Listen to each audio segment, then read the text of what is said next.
లోకంలో మన పాపస్థితిని బట్టి మన కుటుంబం మనల్ని త్రోసివేస్తుంది, మన తోబుట్టులు మనల్ని నిరాకరిస్తారు, మన స్నేహితులు కూడా మనల్ని దగ్గరికి రాలేనటువంటి పరిస్థితి అయినప్పటికీ యేసుక్రీస్తు ప్రభువారు మాత్రము ఏమాత్రం కూడా మనల్ని ఏం చేయలేదండి, నిరాకరించలేదు, త్రోసివేయలేదు. నేను నిన్ను ఎన్నడను విడువను.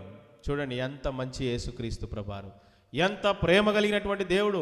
ఆ ప్రేమతో ఆయన మనల్ని ప్రేమించినాడు కాబట్టి ఆ ప్రేమ కొరకే ఆయనని ఎంతమంది నిందించినప్పటికీ, ఆయనని ఎంతమంది నిరాకరించినప్పటికీ, ఈయన యూదుడు కాదు, ఈయన సమరయుడు, ఈయన పాపాత్ముడు, పాపులతో ఈయన సాంగత్యం చేస్తున్నాడని యేసుక్రీస్తు ప్రభువారిని కించపరిచినప్పటికీ కూడా ఆ అవమానాన్ని కూడా సహించినాడు తప్ప మనల్ని ఏం చేయలేదండి యేసు ప్రభువారు, విడిచిపెట్టలేదు.